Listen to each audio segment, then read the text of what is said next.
Kita beralih ke informasi lainnya pemirsa, Kementerian Koperasi dan Usaha Kecil dan Menengah menggelar program Jalin Lokal 2024. Program tersebut diyakini dapat menjadi ekosistem kolaboratif bagi para pelaku usaha kecil dan juga menengah. Jalin Lokal 2024 merupakan kegiatan yang mempertemukan pengusaha UMKM di seluruh Indonesia dengan berbagai pihak seperti ahli industri, mitra strategis, dan investor. Jalin Lokal 2024 ini mengusung tema membangun koneksi, mendorong pertumbuhan UMKM dan digelar di The Casablanca Hall, Jakarta Selatan 5 hingga 6 Desember lalu. Melalui program ini yang mendukung keterbukaan akses terhadap sumber daya, teknologi, pendanaan, dan jaringan pasar, diharapkan dapat meningkatkan kapasitas UMKM menjadi lebih profesional, berdaya saing, dan siap menghadapi tantangan di era global. Acara akan segera dimulai. Ya pemirsa, tren pertumbuhan UMKM di Indonesia juga terus meningkat. Namun sayangnya ada sejumlah tantangan, sejumlah challenge, dan juga ada beberapa hal yang menjadi kendala dalam perkembangan UMKM di Indonesia. Dan untuk lebih jelas serta lebih detail, saya akan mengajak Anda untuk berbincang dengan PLT Deputi Usaha Kecil Kementerian UMKM, Bapak Temi Satya Permana. Pak Temi, apa kabar? Alhamdulillah, baik. Baik ya Pak? Baik.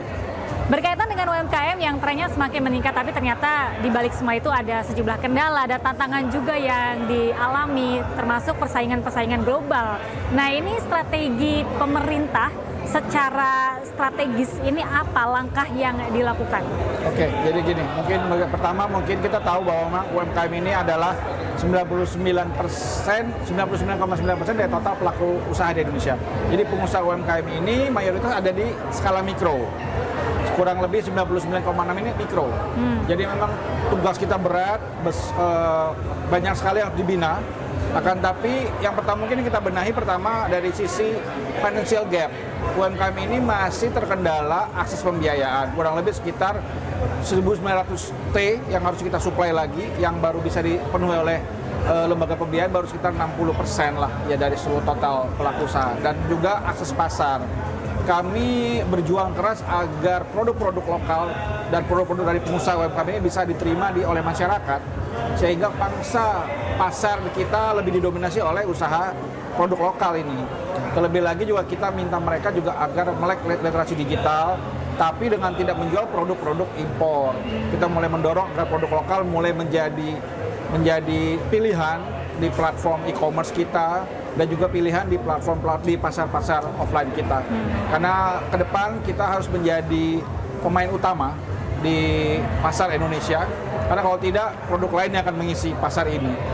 Ya, tahun depan kan kemungkinan ada sejumlah kebijakan pemerintah yang memungkinkan ada peningkatan pajak, kemudian ini akan berpengaruh terhadap harga bahan baku dan mungkin sumber daya yang kurang bisa mampu untuk mengisi kekosongan-kekosongan itu. Nah, ini bagaimana para pengusaha UMKM nanti bisa menghadapi tantangan-tantangan ke depan itu? Sebenarnya pemerintah sudah aware terhadap hal ini ya, bahwa memang pasar sedang lesu. Makanya di PP 7 kemarin, PP 7 tahun 2021 ada afirmasi belanja barang dan jasa pemerintah 40% untuk produk lokal dan produk UMKM. Nah, ini harus dimanfaatkan oleh teman-teman pengusaha UMKM untuk bisa masuk ke dalam belanja jasa pemerintah. Karena saat ini menurut saya, pemerintah adalah pasar yang paling strategis untuk teman-teman UMKM. Contohnya ini, baju yang saya pakai ini produk UMKM. Ini serat rami, campuran serat nanas dan juga serat alam lainnya. Dipakainya nyaman, dan kami bilang, eksploitasi kami gitu loh. Sebagai showcase produk-produk Anda gitu loh. Karena kalau kami sendiri nggak pakai produk lokal, siapa yang mau pakai, kan begitu. Nah, selanjutnya juga ada platform Sapa UMKM. Karena tadi saya sampaikan bahwa memang 27 KL melakukan pembinaan dan pemberdayaan UMKM. Kita harapkan nanti dengan ada Sapa UMKM ini, semua UMKM akan menjadikan ini sebagai rumah digitalnya mereka. Semua program pemberdayaan bisa diakses di sana, termasuk mengurus sertifikasi, mengurus pembiayaan dan lain dalam satu apps namanya Sapa UMKM. Ini target yang berat, tapi kami yakin dengan didukung oleh semua pihak ini akan bisa jalan. Mudah-mudahan di tahun depan sudah bisa di launching, karena sekarang jumlahnya yang sedemikian besar, jutaan, masih tersebar di mana-mana. Kita belum bisa menyatukan potensi itu kalau tidak kita coba untuk data dengan baik, kita kumpulkan dalam satu platform.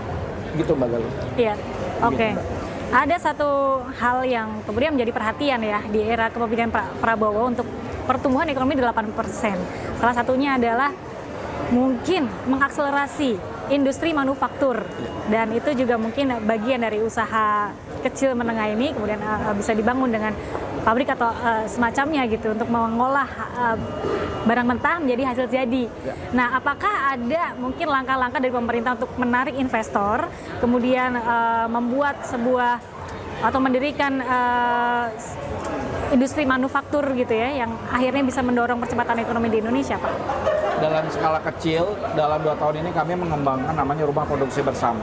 Itu ada terbangun 16 titik untuk hilirisasi produk-produk komoditas unggulan. Jadi memang dari mulai Aceh kami bangun untuk rumah produksi bersama nilam, di Sumatera Utara ada cabai merah, ada kulit di Garut, ini ada contohnya di sini, RPB Garut, juga rotan Sukoharjo, bambu di Manggarai Barat, di daerah Minsol, Minahasa Selatan ada produk kelapa, di Pangkajeni Kepulauan Sulawesi Selatan ada produk garam. Intinya adalah hilirisasi ini dikembangkan untuk mengembangkan potensi ekonomi mulai dari desa dan berbasis komoditas lokal yang menjadi unggulan. Sehingga masyarakat maupun pengusaha UMKM mau petani nelayan tidak menjual bahan baku, tapi menjual bahan setengah jadi yang akan menciptakan nilai ekonomi lebih baik. Nah, ini yang perlu kebijakan lain. Contohnya gini, saya ambil. Untuk produk rumput laut, kita negara penghasil rumput laut mungkin kedua terbesar di dunia ya.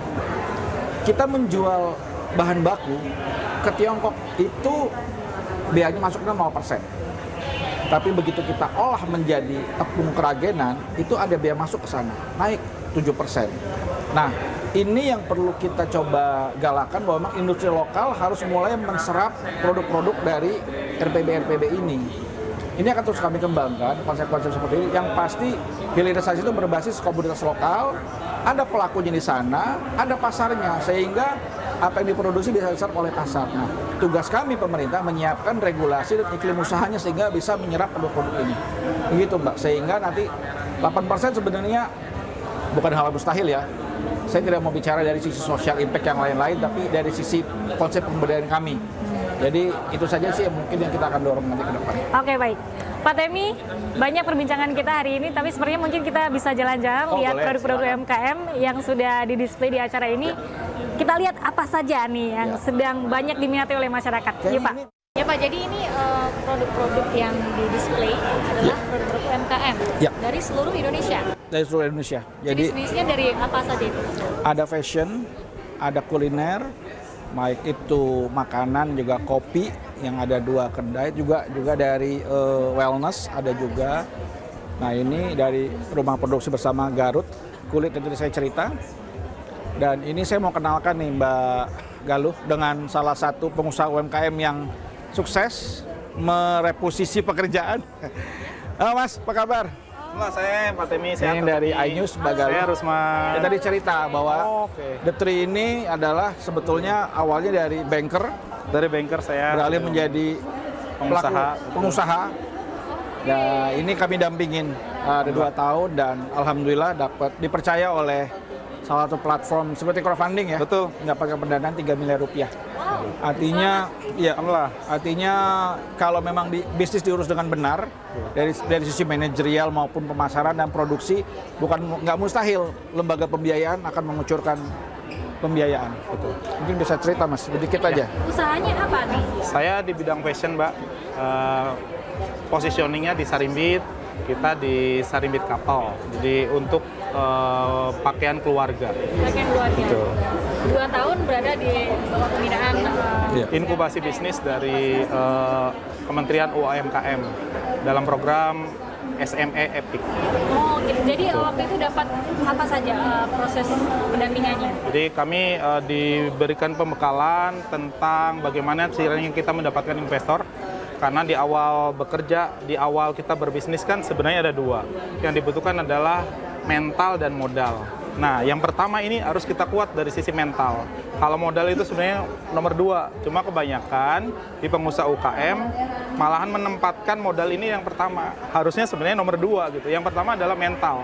Gimana caranya mental pengusaha itu kuat? Sehingga apa? Determinasinya, daya tahan, daya juang, tidak kenal lelah, tidak kenal menyerah. Akhirnya alhamdulillah investor juga bisa masuk. Seperti itu. Jadi proses mendapatkan investor ini gimana? Dari produk-produknya ini sudah sampai di mana? Ya, jadi untuk mendapatkan investor kan memang harus ada kepercayaan. Berarti dari kami selaku owner itu harus memberikan kepercayaan dulu kepada investor. Nanti secara timnya akan dilihat. Baru melihat tentang omset dan yang lainnya. Sehingga kalau dalam hal investor ini yang dilihat pertama adalah karakternya itu dulu. Bukan tentang modal, bukan tentang kapasitas produksi, bukan tentang omset maupun profit. Tapi karakternya dulu. Kalau karakternya kita baik, secara otomatis investor juga akan berkenan untuk menitipkan investasinya ke kami. Karena bagaimana caranya melihat investor itu bagaimana uang yang dititipkan bisa dikembalikan. Jangan sampai uang yang dititipkan tidak bisa dikembalikan. Kalau dari Kementerian UMKM, apa yang dilihat dari produk ini sehingga mampu gitu ya menarik crowdfunding? Yang menarik ini sebetulnya kan tadi dibilang, story-nya menarik. Story-nya. Jadi setiap produk, setiap pengusaha itu pasti punya cerita masing-masing. Dan ceritanya The Tree ini luar biasa.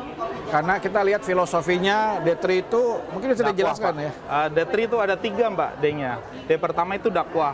Kami fokus di bidang ekonomi dakwanya. Karena di bidang agama kan sudah ada ustadz dan yang lainnya. D kedua itu dagang. Kami proses menjadi pengusaha besar agar bisa memberikan kebermanfaatan. Dan yang ketiga adalah dermawan. Kami bukan hanya mengejar uang, mengejar cuan, tapi juga harus memberikan dampak kebaikan dan kebermanfaatan. Itu dari sisi The Tree. Oke, jadi ada makna filosofis Iya, ya. makanya Betul. kami tertarik mendampingi dan ternyata investor juga melihat hal yang sama. Jadi karakternya oke, proses bisnisnya juga oke dilihat dan memang berbasis bahan baku lokal sehingga ketergantungan kepada produk impor sedikit ya, sehingga bisa bersaing di pasar begitu. Nah ini yang seperti ini yang kita pengen jadikan model-model ke depan sebetulnya. Mensiprasi lah. Ada seberapa banyak mungkin produksi dalam sehari?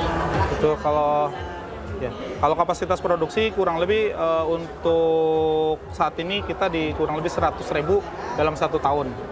100.000 piece dalam 1 tahun. Dengan melibatkan 70 orang penjahit dan itu 100% lokal.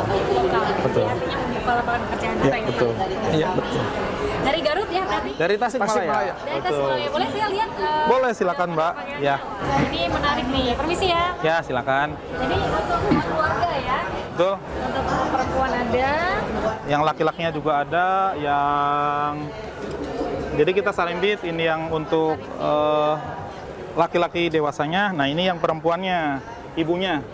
Nah, jadi nanti dikapelin sehingga menjadi betul dikapel gitu ini ya. Langsung belinya langsung sepaket sama langsung. Bisa sepaket, bisa juga satuan. Kita tidak menutup kemungkinan untuk satuan juga, jadi kita bebaskan. Kan pengen Betul. Betul. Dan ini 100% bahannya lokal, dari pabrik juga, dari lokal. Apa semuanya. katun? Ini satin, Pak. Satin. Ya, satin. Ini bajunya untuk anak. Ini yang untuk anaknya, betul ada juga. Warna-warni. Nah, ini dari rayon. Dari rayon, bahannya dari rayon quality first premium. Oke. Mas Usman, terima kasih banyak sudah Sama-sama, Mbak. bersama kami. Mungkin dari Pak Temi ada anjuran-anjuran para pengusaha UMKM ini di Indonesia seperti apa? Ini Mas, jaga kepercayaan investor, makin terus berkembang dan tularkan ilmunya ke pengusaha-pengusaha di sekitar Tasikmalaya sehingga Mas bisa menjadi inspirasi untuk mereka dan bisa maju bersama.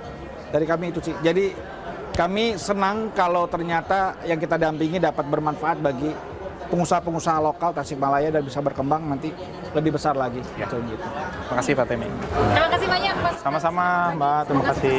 Amin, amin. Semakin dilancarkan semua urusan. Amin. Terima kasih banyak. Saya juga terima kasih Pak Temi sudah sama-sama, berkenan Mbak Galuh. berbincang dengan saya dan ngajak saya keliling di sini ketemu sama pengusaha-pengusaha Amin. seperti Mas Usman. Saya sepertinya tertarik dan terinspirasi ya untuk menjadi pengusaha juga. Amin, amin. Terima kasih. Kita lanjut lagi jalan-jalan ke sana. Oke.